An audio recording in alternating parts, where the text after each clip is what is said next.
Estamos de nuevo en la cantina del Glorioso y qué bien. Bien por varias razones. Primero, porque nos lleva a comunicarnos con ustedes con verdaderos héroes, verdaderos íconos de este equipo que es no solo el Licey, sino una institución en la cual podría definirse como una universidad para forjar grandes valores en este mundo apasionante del béisbol. Pero ¿qué busca la cantina del Glorioso trayendo figuras cada semana? Una razón elemental: que las nuevas generaciones conozcan quiénes fueron los escultores de que este equipo sea conocido como el Glorioso. Hoy tenemos más que una figura cuando tenía ese uniforme aquí en el Quisqueya y en varios diamantes de las grandes ligas, una figura que se podría decir sin quizás, sin peros y sin duda, que es un símbolo de este equipo de las 5 letras. César Francisco Zorrilla Jerónimo, el Chief Cesarín Jerónimo. En grandes ligas le ponen el Zorrilla entre comillas, porque ustedes saben que en los Estados Unidos muchas veces hacen unos rejuegos con los apellidos, pero Cesarín Jerónimo para nosotros y para el béisbol dominicano es más que un ícono, es una gloria que no solo fue en el fildeo, sino en el comportamiento dentro de las líneas de cal y fuera de las líneas de cal. Buenas noches, Chief Jerónimo. Muy buenas noches, bienvenido. La verdad que mucha gente no sabe que tú eras seminarista. Quizás esa forma y ese estilo de tranquilidad de tu vida comenzó en el seminario. Quizás un poco antes. Ah, Y buenas noches a todos los televidentes. Quizás un poco antes porque en mi pueblo pasé unos cuantos años como clérigo. Monaguillo. Monaguillo. Y desde los 8 años me parece que empecé en la iglesia con los sacerdotes Scarborough y a los 14 años entré al seminario. El seminario estaba ahí en la Abraham Lincoln. Exactamente, con Bolívar, donde está la Universidad Pontificia. Que yo recuerdo que yo jugaba desafío ahí, había un play en que daba para la Bolívar. El play daba para la Bolívar, exactamente. En el barrio que hay atrás, que ya sí, eso no existía, eso era monte todo.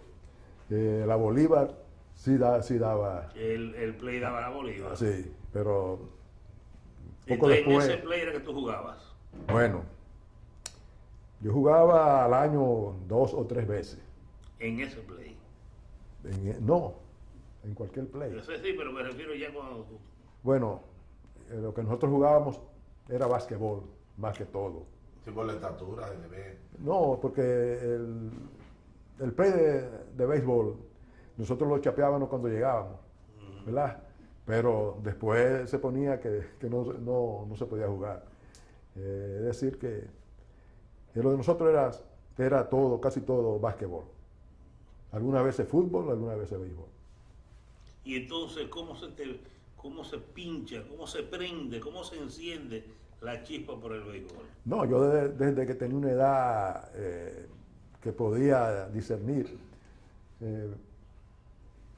me gustó el béisbol, y cuando pequeñito yo sí jugaba en las calles con pelota de trapo, de goma, lo que fuera. Y mi aspiración desde niñito fue ser jugador profesional de béisbol.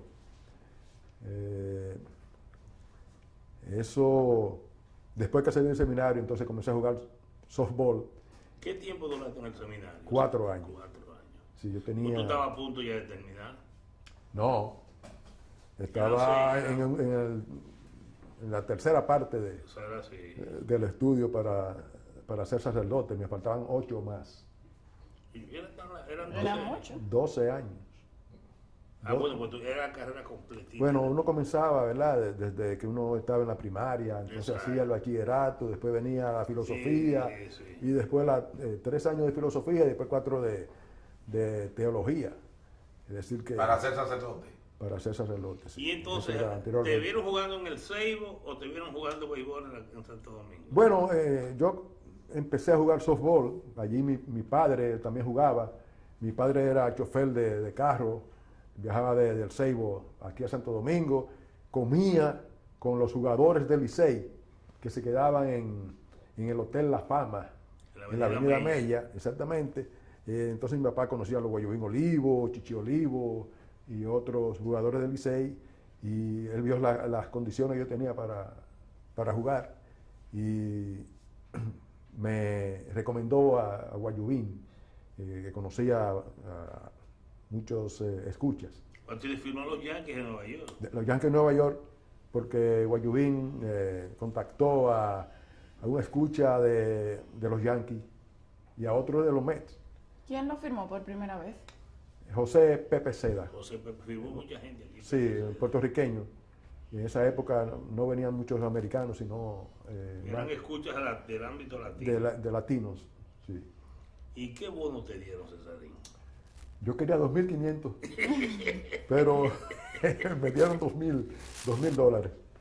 Que era Pero en esa época, ¿en qué año fue ¿Era en eso? dinero? 67. Pero mucho principio dinero. de Mucho 67. dinero. Mucho dinero. Bueno, relativamente. Sí, sí. Sí, estuvo bien. Pero usted en el Seibo, usted jugaba pelota, usted dijo que en las calles, pero también jugaba fútbol, me imagino, y baloncesto, ahí en el Seibo. Eso no existía allá Allá. en mi pueblo, no, todavía no había llegado eso. Yo comencé a jugar basquetbol cuando fui al seminario, y la primera vez que vi una cancha de básquet. Sí. Y Para que la gente, primero vamos a dividir esto en dos aspectos. Cuando te firman los Yankees, ¿a qué equipo tú vas por primera vez a los Estados Unidos? me firmaron un 23 de febrero y me fui el 8 de marzo. Entonces me dejaron en entrenamiento durante 3 meses, hasta que comenzaran la liga de novatos, la rookie, y la clase A bajita. Yo fui a una clase A bajita en el estado de Nueva York, a la ciudad de Oneonta, A la New York Penn League. New York Penn League. Allí pasé 2 semanas nada más, y de ahí me enviaron a la Rookie League, donde participé en muy pocos. De esas experiencias Bueno. vamos a seguir conversando contigo, porque ese primer choque de civilización es muy importante. Está bien.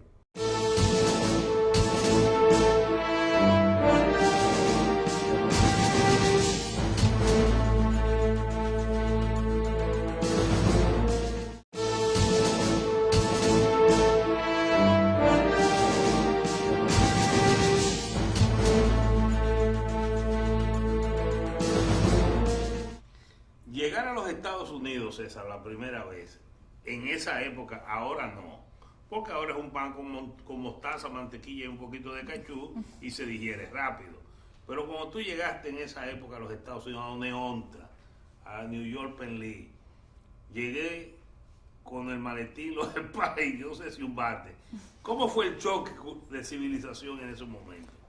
Bueno, lo primero fue el viaje de aquí a Miami, unas 5 horas, paradas en Haití, Puerto Príncipe, en Jamaica, Kingston y después Montego Bay. Ay, Oh my God. Entonces seguí hacia Miami, y salimos por la mañana, llegamos casi de noche.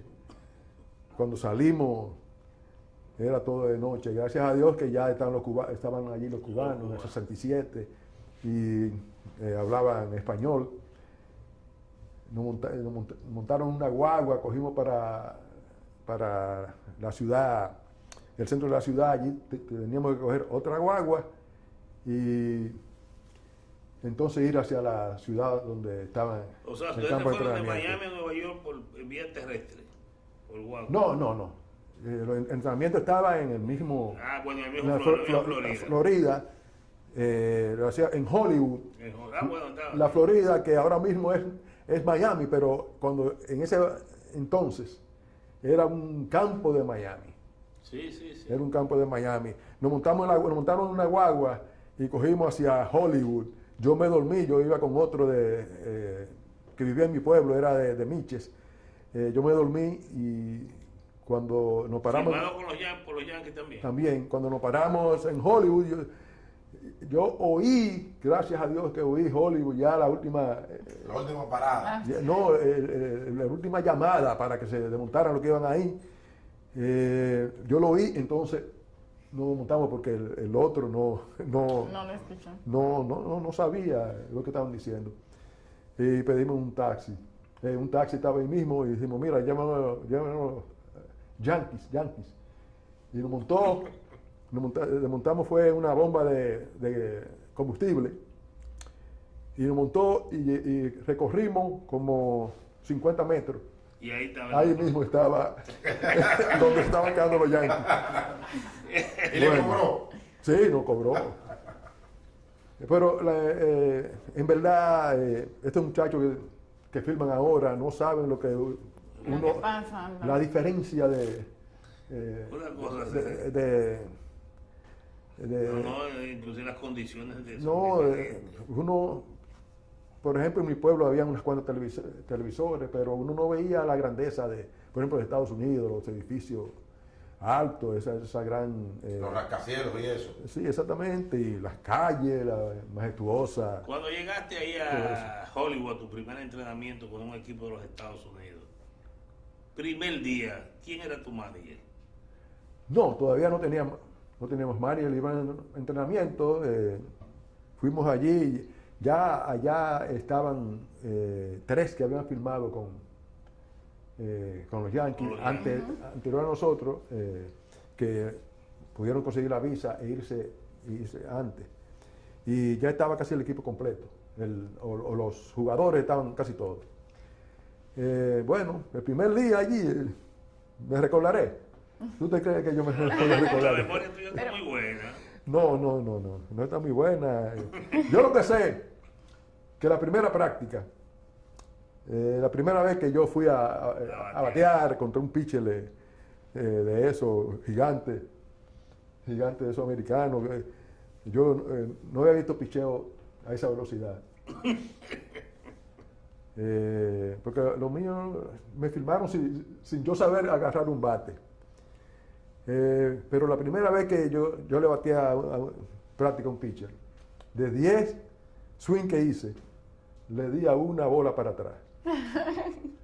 Ya tú sabes. Tengo entendido que los Yankees quisieron hacerlo pitcher en algún momento. Sí. Entonces, eso fue un intento fallido. Que- No, yo lo hice fallar. Ok. Tú lo que te- Yo lo hice fallar porque mi primer año, el último día de la temporada, en la rookie, me pusieron una lomita.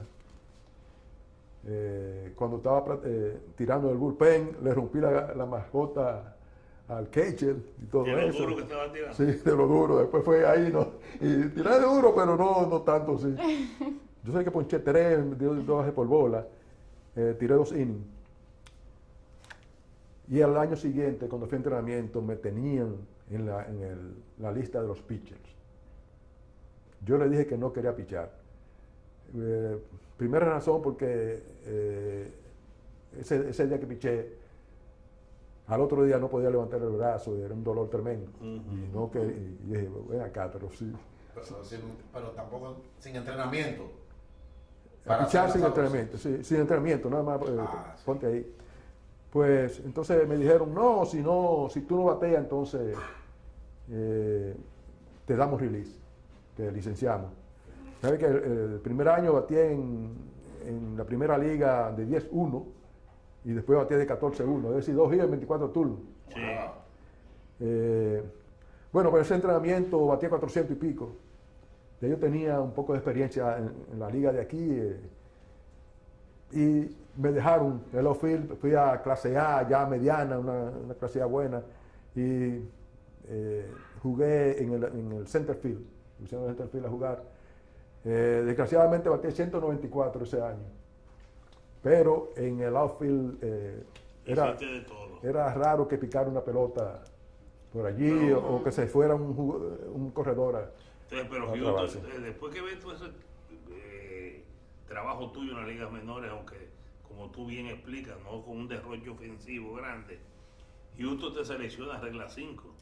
¿Quién te estaba chequeando para hacer regla 5? Bueno, aquí me chequeó el difunto y gran amigo Epi Guerrero. Epi Guerrero, que en algunas estadísticas, en algunas, cuando mencionan algo de mi vida, dicen que Epi fue el que me firmó y no es cierto. No, te firmó PPC. PPC, exactamente, pero Epi sí tuvo tuvo que ver mucho con... Tú sabes que Epi consiguió 2 reglas 5 que fueron históricos en Grandes Ligas, tú y Jorge Bell. Yo... O sea, el ojo clínico. Bueno. Epi tenía un ojo clínico tremendo. Así es. Pero Entonces te selecciona Houston. Sí. ¿Cómo llega a Houston? bueno, allí un muchachito de pueblo, con estas figuras de grandes ligas, ellos me tenían que mantener El año entero. un año entero de entrenamiento en el roster de grandes ligas. Entonces, ya codeándome con esos grandes ligas, Jimmy Wynn, Joe Morgan, Rusty Stowe estaba ahí también. No, Rusty Stowe yo creo que lo habían cambiado ese año No, que lo habían cambiado ese año. a los Mets. Cedeño sí estaba. Cedeño no estaba. Cedeño. ¿Tú no coincidiste Sí, con- Cedeño estaba tú cuando sí, coincidiste? exactamente, pero estaba en ligas menores. Sí, en Liga Menor y vieron que conseguiste Sí. en el equipo. Sí, estaba en la organización. Pero estaba Jesús Alou, Jesús. por suerte, que me dio una gran confianza y me enseñó mucho. Y fue mi mentor por 3 años allá en Houston. Pero yo verme con esos jugadores de grandes ligas, yo idolatrando a muchas figuras de grandes ligas y soñando, Con ese desde que yo glamour. tenía quizá un año, yo estaba en eso, porque yo tenía un tío que iba a mi casa a oír los juegos de aquí y de grandes ligas, Ujú. y yo lo oía con él. Entonces, Ya tú estabas empapado, como decimos nosotros, Sí. de esas figuras. exactamente, sí, pero yo verme ahí, eso fue algo... ¿Cuál fue el primero de esos jugadores, sacando a Jesús, con el que más empatía, con el que más te sentiste bien? Bueno, había unos latinos, como La Malita Torres, La malita te recuerdo. mexicano, famoso porque en una serie de pequeña liga era pitcher y tiró a las 2 manos, pichó a las 2 A manos. las 2 manos. Sí, Héctor Torres. Estaba Mari Martínez, que fallecido hace 2 o 3 años. Nos hicimos muy amigos. También Julio Gotay, Julio, usted puertorriqueño. Sí, exactamente. Valdespino, Sandy Valdespino, cubano. Sí. Que aunque no jugó mucho en las mayores, pero sí estaba ahí En el ambiente de los en el entrenamientos. ambiente, sí, en el entrenamiento. O sea, pero entonces era un grupo bueno, o sea, que se podían comunicar en español incluso. Sí, exactamente, sí. Los americanos, Jack Billingham siempre fue un tipo muy sociable conmigo. Y tuve la suerte de jugar muchos años con él. ¿Tú recuerdas el día que tú debutaste en Grandes Ligas? Sí. 16 de abril. 16 de abril fue. Nervioso. Figúrate, Sí. ya tenía como una semana ya la temporada, yo creo. Sí. Algo así. Sí, me sacaron, nervioso, y qué. Tú sabes que el manager de nosotros era el sombrero Harry Walker. Sí, The Hat. Harry Walker fue el que ayudó a Mateo Alou a tener al estilo que tenía. Sacarle provecho a la velocidad con el toque. No solamente eso, sino irse hacia la banda contraria. Sí. Y él comenzó, desde que yo fui al entrenamiento, comenzó conmigo a tratar de que yo hiciera lo mismo. Y en mi primer turno, hice exactamente lo que él quería que uno hiciera, darle hacia la banda contraria. Y más si era machucón, era por el suelo. Y yo di un machucón a tercera, me sacaron en una jugada apretada. Pero ese fue mi primer turno, un machucón a tercera base. Y me corrige si me equivoco, pero tengo entendido que usted duró solo 2 años después que lo firmaron para subir a Grandes Ligas. Sí, porque O sea, que era un niño. Sí, me cogieron en la regla La 5 regla 5. y me ¿A mantuvieron qué todo el edad? año. Ya yo tenía 20 años, porque a mí me firmaron de 18 ya para 19. Ya Sí, el primer año fue, ya, mi primer año ya tenía 19, no, yo tenía 21 cuando llegué, Sí. cuando fui a Cuando Grandes fue a Ligas. Grandes Sí, Ligas. pero jugué 19 y 20 en las menores. Y allá en Grandes Ligas también le decían Maví, porque por Aquí eso de Maví, Manuel Mota Sí. fue sí, el primero, pero allá me decían el Chief. El chief. El Chief, que fue en Houston precisamente, uno que fue manager aquí con los Leones del Escogido en los años 50 me parece que fue, Salty Parker, Shorty Parker. que era coach de tercera, 56, 57 por ahí. 57 por ahí. Entonces él me puso el Chief, por lo de Jerónimo. Sí, Sí, correcto. Sí.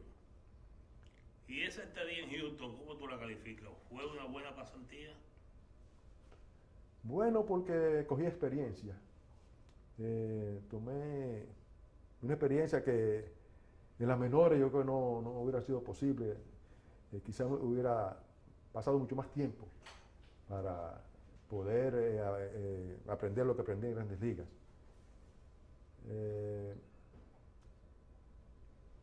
Pero si uno lo ve de una manera de juego, Sí, tomar de la muchos rutina, muchos de la turnos rutina. y muchos juegos, fue casi un tiempo perdido. Mi primer año, en el año entero agoté 8 turnos, Sí. ¿verdad? El segundo año 30 y pico y ya en el tercero como 90. Es decir que 130, 140 turnos en 3 años no es mucho. Pero fui preparado para... O sea, te embriagaste en el conocimiento de lo que es el juego. Así es. Y eso es muy importante. Y no solamente en Grandes Ligas, yo creo que jugar en nuestro país. Bueno, pues de eso vamos a hablar, porque tenemos que hablar cuando tú llegaste Claro. por primera Bueno, vez aquí al Licey. exactamente. En el 67-68. Eso fue algo que ¿Tú recuerdas quién era el maní del Licey en esa época? en el 67 fue, yo creo que Don Houck. Don Houck. 67. 67-68. O 68. O 68 69. 67-68 fue que tú viniste. Sí, primer año 67-68, quedamos en último lugar, me parece que fue. Creo que, si mal no recuerdo, a mí no me falle, Johnny Naranjo era el presidente del Licey. Sí, yo creo que sí. Johnny Naranjo. ¿No era Johnny? Yo creo que no, que era Monchín. De Monchico, eso fue el primer año, no fue. ¿Y qué año fue?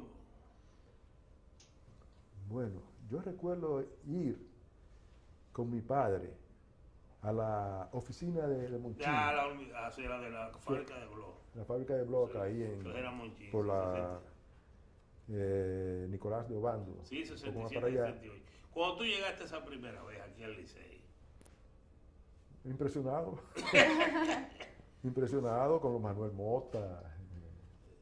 Ya Guayuín no jugaba, pero estaba ahí, sí, con verdad. coach, Chichi Olivo, Pedro González, estaba Pedro Borbón. Pedro Borbón, que tenía 2 o 3 años ya, Sí, pero Teodoro Martínez, Teodoro. estaba ahí estaba también como novato. Él había jugado ya un poco la temporada anterior Sí. aquí. Pero tú jugaste 19 juegos en tu primera temporada con el Licey. Sí, Que te dieron bastante chance. sí, tuve la suerte de que Apenas cogiste 17 turnos. Sí. el primer juego aquí en el Estadio Quisqueya, jugamos contra las Estrellas y jugamos 18 innings, Wow. 0-0. que el juego se suspendió se venció el tiempo. En esa época ya a las 12 y pico. 12 y 10 Sí, suspendían los juegos, ya no se jugaba más. Y no participé en ese juego. Y al día siguiente vinieron las Águilas Ibaeñas. Y en los 2 primeros innings ya estábamos perdiendo 8-0, algo así. Entonces me pusieron a batear el emergente y tuve la suerte de darle un hit a Octavio Acosta. El grandulón Octavio Acosta. Exactamente, entonces ahí Cogiste confianza. Sí, me emplumé. ¿Verdad?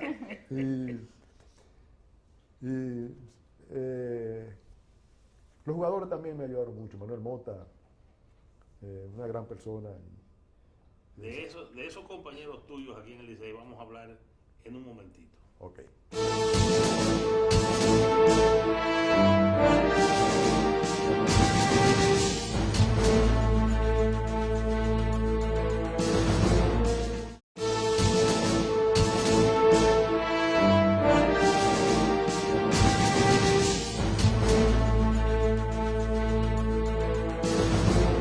Seguimos aquí con Cesarín Jerónimo. Pero primero, discúlpame, pero ¿y esto es así?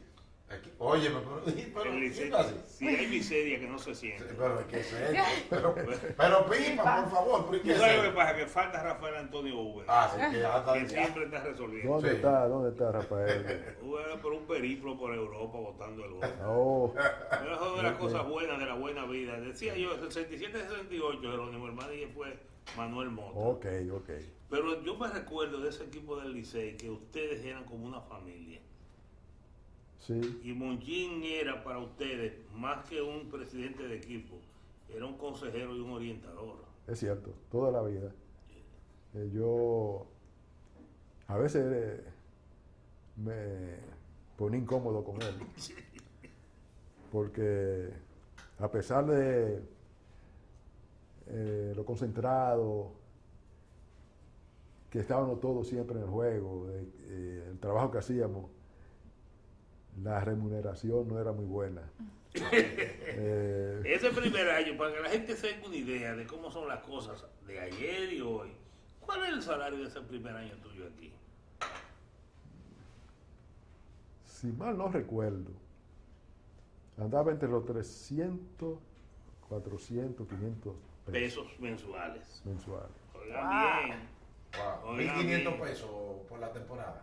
más o menos. Eso es lo que se pagaba. Digo, ¿no? en aquella época, Entonces, todos los años el aumento no era mucho. Si uno bateaba 15 puntos menos, Había empujaba 2 o 3 carreras menos, quizá había una rebaja. un bajón, sí. Una rebaja. Bueno, Jerónimo, mira, es interesante que la juventud, las nuevas generaciones, fuera de este programa estábamos hablando, Cesarín y yo, de cómo han cambiado las cosas en la música, en el baile. En el estilo, en todos los estilos. Hoy en día, Las calles. La calle. hasta manejar, Sí, sí. Bueno, porque se ha perdido una parte muy importante que es la educación cívica. Pero tú sales y te consagras como una estrella en Cincinnati. Tú llegas a Cincinnati en el boom de la gran maquinaria roja y eres junto a David Concepción, Joe Morgan, Dan Driessen, Pirro, Johnny Benn, todos esos jugadores que hoy en día son parte de lo que los seguidores del béisbol, los que somos adictos al béisbol de Grandes Ligas, concebimos como uno de los equipos más perfectos que han pasado por cualquier diamante del béisbol. Tu aureola y tu presencia en Cincinnati, tu estilo de juego, ese fildeo preciso, esos tiros a las bases certeras. ¿Qué recuerdas, Cesarín, de ese equipo de Cincinnati? yo recuerdo el año 1970, Sí. cuando el querido Cincy comenzó la temporada y llegó a mitad de ella ya con el pennant ganado, Ujú. porque era un equipo tan potente que los demás equipos iban muy temprano al estadio a ver el poderío del equipo de Cincinnati, bateando la práctica. Todos la sacaban, de 10 veces la sacaban 8, así. Y uno decía, wow, pero qué equipazo. Ahora bien, Eran estrellas en cada una de las posiciones. así mismo. Ahora bien, en el 71 ellos no tuvieron buena temporada y quedaron como cuarto, creo que empatado con nosotros, los Astros de Houston.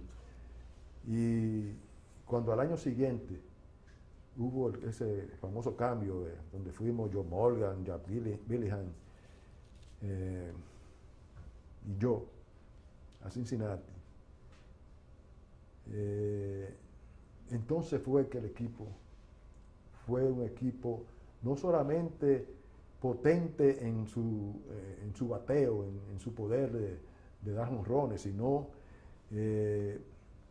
completó con una defensiva Que era de primera. que pocos equipos han existido en Grandes Ligas con esa peculiaridad. Bueno, Concepción en el short y Joe Morgan en el segundo y tú en el center y Johnny Benn Johnny Benn Catcher. catcher. No, una línea central así no se forma.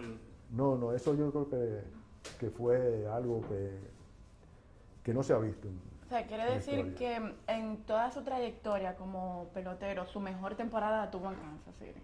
O sea, En Cincinnati. en En Cincinnati, perdón. Sí, Cincinnati. claro. Sí. Por- Parte de la por- gran maquinaria roja. Por mucho, por mucho. Sí. Pero, y Joe Morgan era difícil, porque Joe Morgan hace unos comentarios cuando está en la cadena de los gigantes y en béisbol de ESPN los domingos, que son comentarios como que dejan claro ver las cosas como, o sea, él la expresa como la siente. Inclusive en una ocasión, cuando se estaba hablando de algún gerente negro, le digo, no, olvídense que un gerente negro no va a haber hace un tiempo, y eso creó un revuelo inmenso con esas declaraciones de Morgan.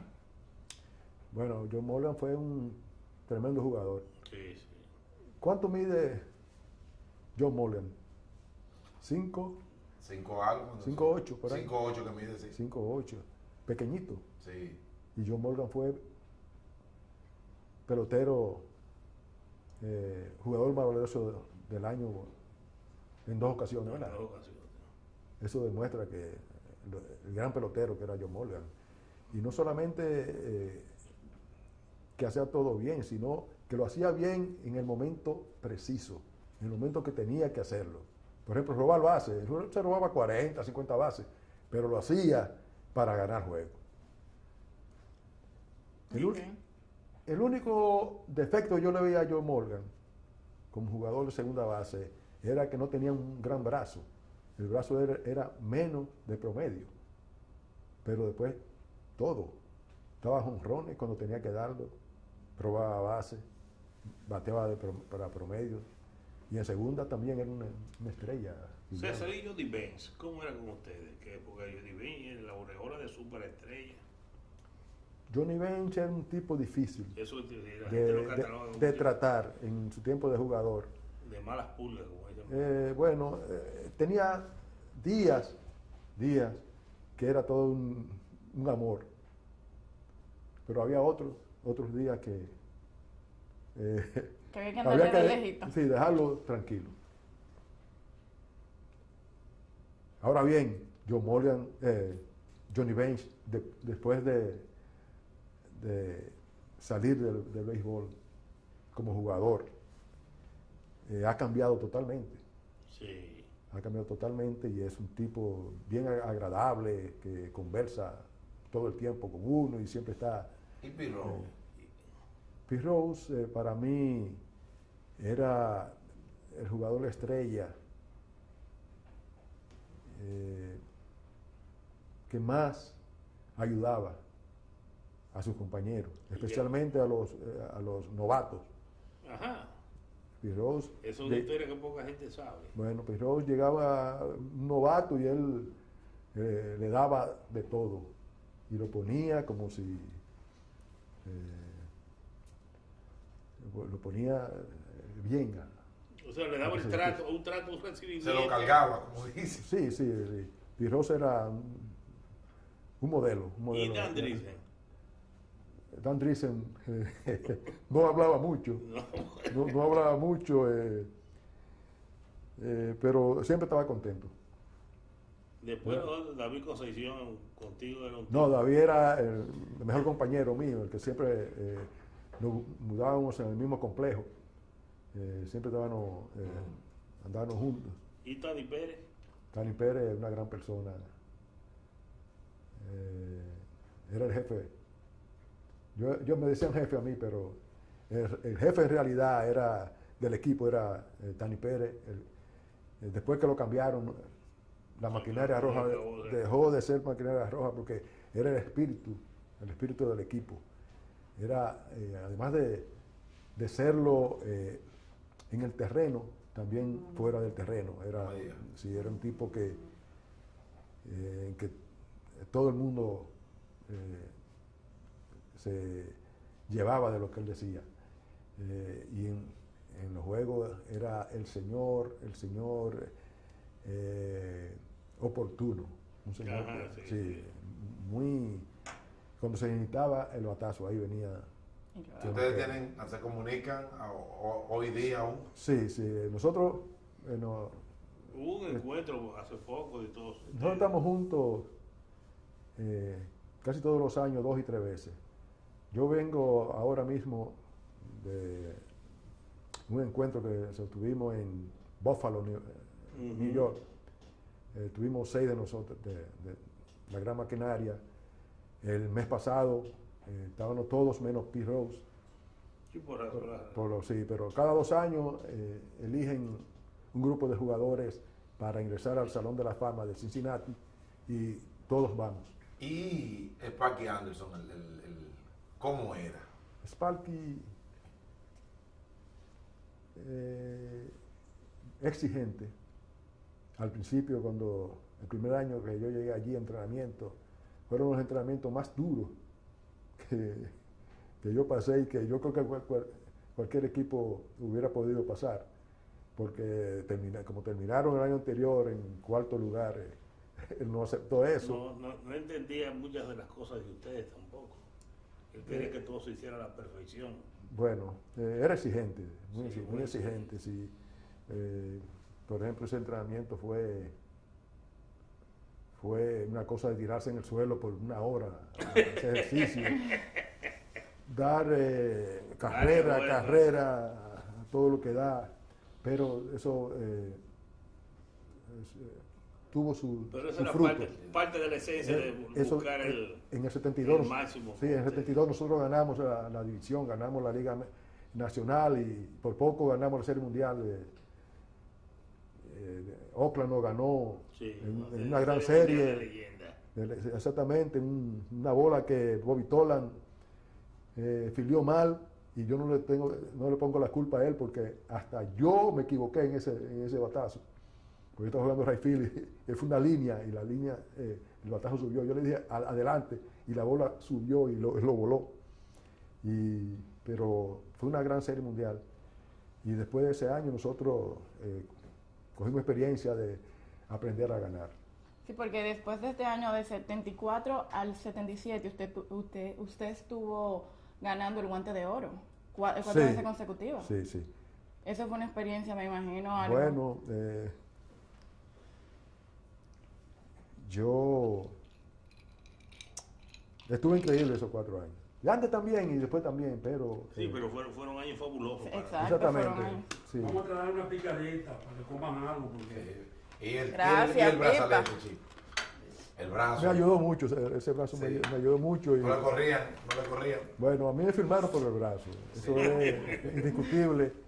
Cuando el escucha que me firmó Pepe Seda me vio en San Pedro de Macorís la primera vez, él solamente me vio tirando. Y el gran Bel Arias.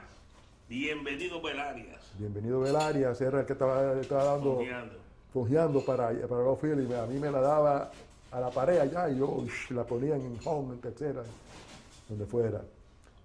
Después, la segunda vez que me dio fue aquí y me puso a la loma, tiré y batí algo, pero el brazo fue lo que le gustó de mí. Me firmó como outfield y pitcher, pero como dije yo, nunca quise pichar. Pues sí, el brazo fue algo Sí.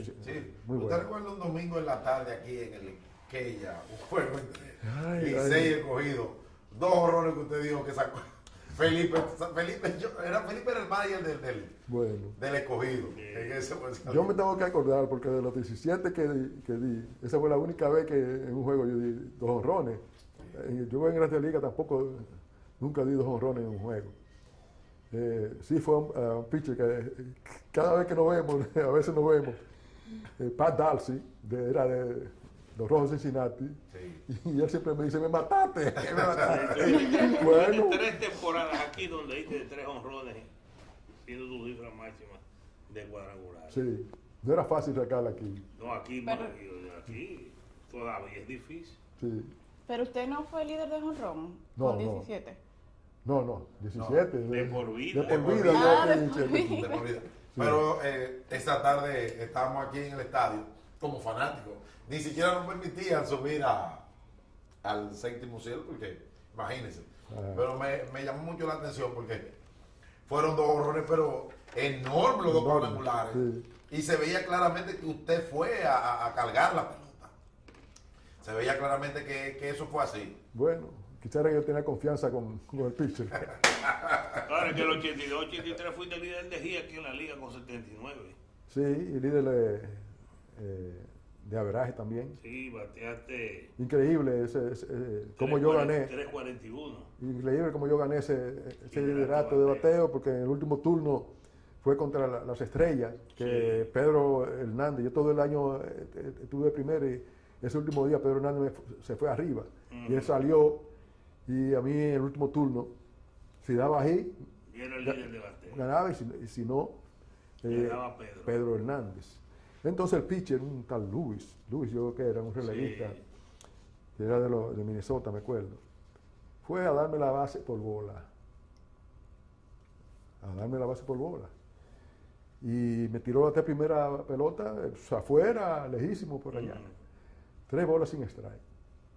El siguiente picheo fue por lejísimo, en el suelo, y yo le tiré el bate, y salió un roncito que Y se convirtió en se infeliz. convirtió en infligir. Yo con los 2 tendones de Aquiles ya no corría nada. Y no sé cómo llegué. Pero Y fue, así ganaste el liderato bateo Así con mismo. 341. Sí. Bueno, no hay dudas, Jerónimo, que eso fue un buen pasaje interesante en tu carrera aquí en la Liga Dominicana. Pero hay muchas cosas más que vamos a comentar en breve.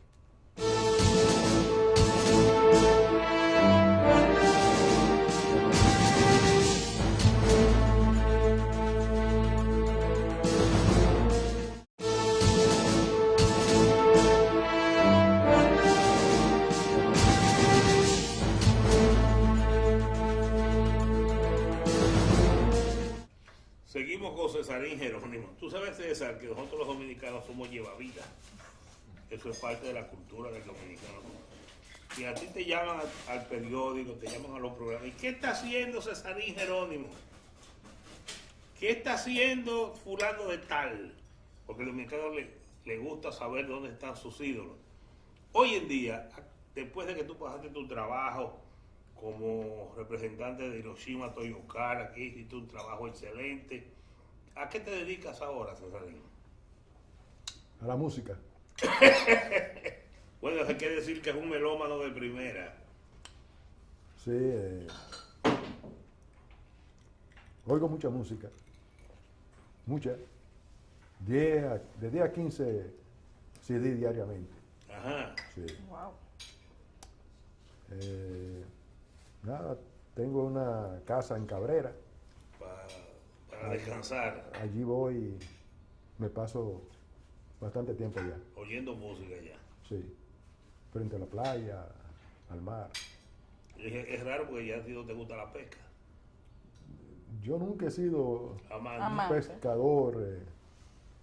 Salí con Jesús unas cuantas veces, mi concuñado, Sí, porque Jesús y tú están casados con 2 hermanas. Exacto, Hija de don Melitón, que Sí. va de cáncer. así mismo. Tengo una curiosidad, sé que usted fue coach después que se retiró. ¿Le gustó esta experiencia? ¿Fue difícil?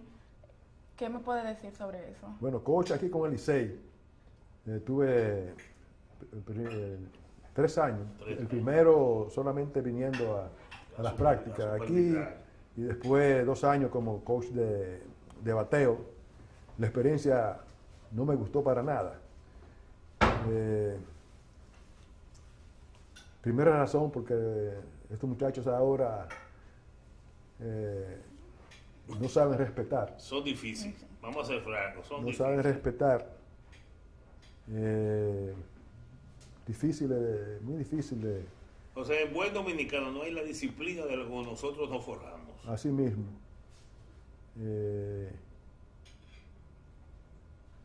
Entonces, no fue una buena experiencia para mí. Ok. Pero sigue ligado al béisbol. Tú sigues el béisbol, César. Yo lo Ok. sigo, yo lo Hay- sigo. Hay gente que sale de la pelota y me dice, no, ya yo me hablé de pelota, yo hablé de eso. Tú sigues el béisbol. Yo lo sigo por internet. No lo entendí. Toda la noche yo estoy ahí viendo lo que está pasando, pero por internet, no, Sí. no por televisores, no por radio, solamente en internet. ¿Y eso? Vamos a ver. Volviendo a Cabrera, ¿cómo te sientes viviendo en ese ambiente de tranquilidad, de mucha paz espiritual? Con tu formación también eso ayuda mucho. Bueno, sí.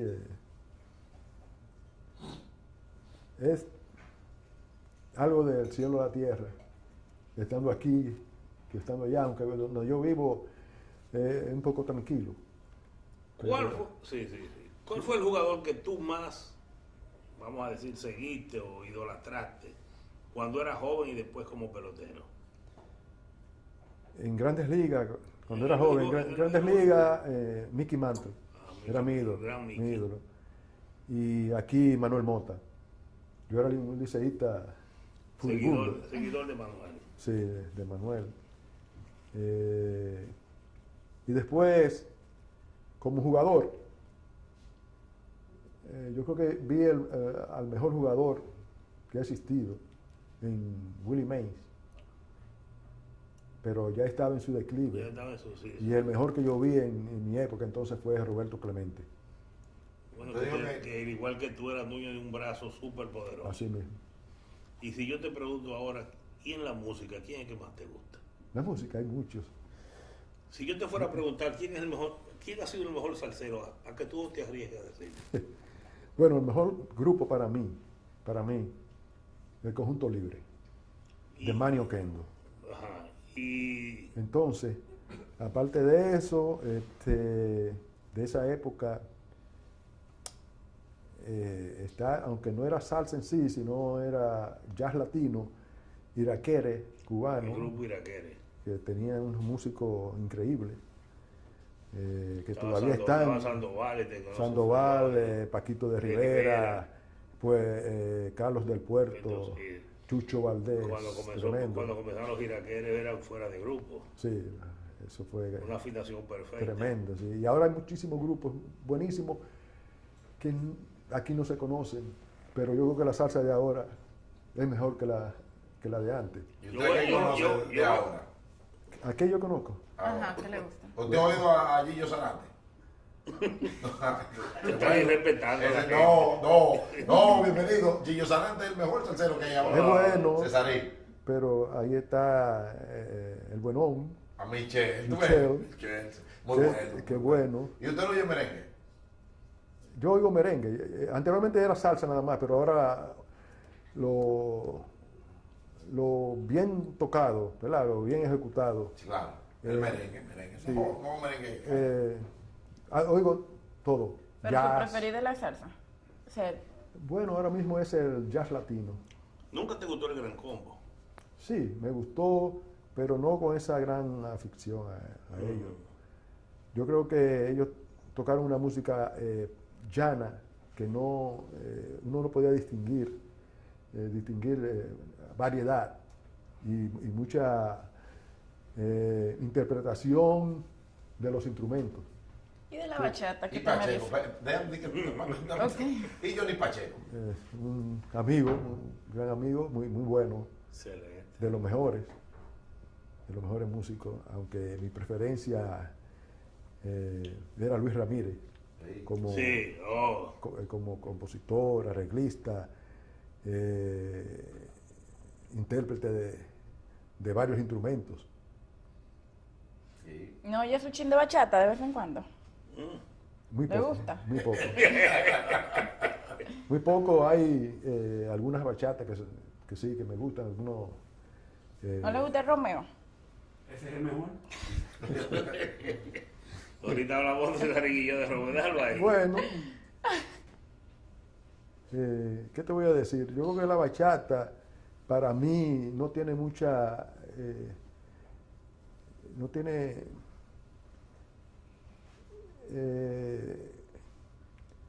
esa gran fluidez de instrumentos y no tiene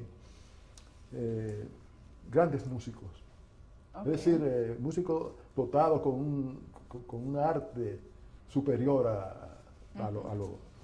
¿Y usted sabe tocar algún instrumento? César? No sé, mira, yo no sé ni tocar, ni cantar, ni bailar. Pero me gusta oír la música. Ah, muy bien. Pregúntale a Teodoro Martínez que dice, donde único baila Cesarín es en una mecedora. Y es cierto. El ritmo. Definitivamente Cesarín Jerónimo es una gloria de este equipo. Cesarín Jerónimo es un ícono del béisbol dominicano Sí. y una figura de primera línea, no solo en el béisbol de las grandes ligas, porque con la gran maquinaria roja hizo historia. Tú sabes que yo, perdóname, bienvenido, Sí. que quería hacerle una pregunta, o no puedo dejarla pasar Hacer por una alto. pregunta para hacer, ok. pero no, No, sí. No Cesarín, pero en tantos momentos con el Licey, la gran maquinaria, te tiene que, primero, quiero dos preguntas antes de irnos. Uno, alguna anécdota, algo que le pasó a usted, que todavía usted se ríe de eso. Y otra cosa es, David Concepción era un personaje y todavía se oye de las cosas que hacía David Concepción. Hay cosas que se pueden decir y cosas que no pueden decir de David. Entonces, usted no puede ir aquí sin esas dos cosas. Bueno, lo más famoso de David es cuando entró a la máquina, a la secadora, Sí. porque tenía un slump. Y entró allí a ver si salía del slump. No me diga. Sí, y uno de los pitchers, no recuerdo quién fue, pero uno de los pitchers punchó el El botón. botón de start, de para encenderlo. encenderlo y le encendió y dio unas cuantas vueltas. Con David ahí adentro. Con David adentro, cuando salió de ahí, no tenía vello, asustado. No. Esa fue una de las cosas de David. Otras cosas que no se pueden decir. No. Y Pero- aquí, en Santo Domingo. Aquí Pedro Borbón, yo creo que... Y allá también Pedro Borbón, con esos pleitos que tenía Sí. Pedro ¿Tú Borbón. viste en el juego que Pedro se comió la gorra? Él no se comió la gorra, él la Bueno, rompió. Se dice que la comió. El día que la mordió la gorra. Yo fui que lo llamé y le dije, hey, esa gorra... Pero él me contó que fuiste tú que le dijiste esa Esa gorra. gorra no no, fue". no es tuya esa gorra, porque Cleon Jones era la gorra esa. Y Cleon Jones venía corriendo, mi gorra. Y yo le dije, Pedro, mira. Y cuando hizo así que la miró. Pedro Borbón tenía uno de los dientes Sí, sí. más fuertes que yo he podido ver. Un personaje también, Pedro Borbón. Tremendo, Lleno de tremendo. anécdotas. Sí, otra anécdota de Pedro Borbón fue que yo le tengo terror. Yo le tenía un terror a los ratones. Ujú. Y yo aquí, en el clubhouse, en los juegos, siempre vivía dándole agua a beber a los demás, puyándolo, haciéndole cosquillas. Y Pedro Borbón un día trajo un ratón, pero un ratón, una rata inmensa, Enorme. amarrada. Íbamos para Santiago. Yo estaba en el clubhouse y estaba leyendo un periódico parado. Estaba con una sandalia, una sandalia, sí, que los pies están afuera. Bueno, yo estaba leyendo el Nacional, y siento en los pies que me están haciendo con algo, me están como aruñando. Y yo me quedé igualito, porque a mí me hacían de todo y yo a mí me clavaban agujas, alfileres, por donde quiera, y yo me quedaba igual. Bueno, yo me quedo igual así, pues. Pero sigue ahí, cuando yo hago así que veo ese ratonazo, que Pedro ese así lo levanta. Solamente había una puerta de salida. Y todos los jugadores estaban allí en esa puerta, ¡guau! Y muerto la risa. Y Pedro tratando de tirarme, y yo a ti. Eso sí, que cuando hice así por ahí, tumbé a todo el mundo. Tumbé a todos. Y Pedro siguió con el ratón y se lo dio, no sé si ustedes conocieron a uno que le dicen dientes. Los dientes, sí se lo comió. Dientes, no se lo comió. Lo mordió. Pedro le iba a dar 10 pesos, yo creo que era. Murió hace poco aquí. Bueno, para que se lo comiera. Y Diente lo mató a mordida. La mordida, se lo iba a comer. Pedro se lo quitó. Pedro se lo quitó. Pero le dio una cigua viva a Diente. Y se la comió. Y Diente se la comió enterecita. Sí. Le salían las plumas, el pico. Sí, Diente fue Se lo famoso comió vivo. Bueno, Sí. Pedro le dio César, 20 pesos por eso. Si tú volvieras a nacer, ¿volverías a ser pelotero? Claro. Creo que sí. Si yo me dara la misma condición. Las mismas facultades. Sí. La verdad que tú has sido una leyenda en el béisbol. Y otra cosa que quizás mucha gente no lo sabe, un hombre de bien, un gran padre de familia, pero sobre todo las cosas que nos salen en los numeritos, de un gran corazón. Bueno. Pero para la cantina del glorioso, tú eres un ícono, tú eres una leyenda del Licey y del béisbol dominicano. Muchas gracias, me enorgullece. Ya los años, nosotros, Bueno, antes nosotros como tú jugabas, nosotros bajábamos a ver las prácticas, ya ni eso no puede ver. ¿verdad? No sé. Todo ha cambiado. Tú dijiste ahorita una gran verdad, todo ha cambiado, Bueno. incluyendo el comportamiento de los jugadores. Eso es verdad. Gracias César, gracias Claudio Pipa. No, pero ¿quién va a pagar? El otro programa Ya para yo le pago a Déjame Pipa. hablar, oye, espera, que me pague Cesarín. Cesarín es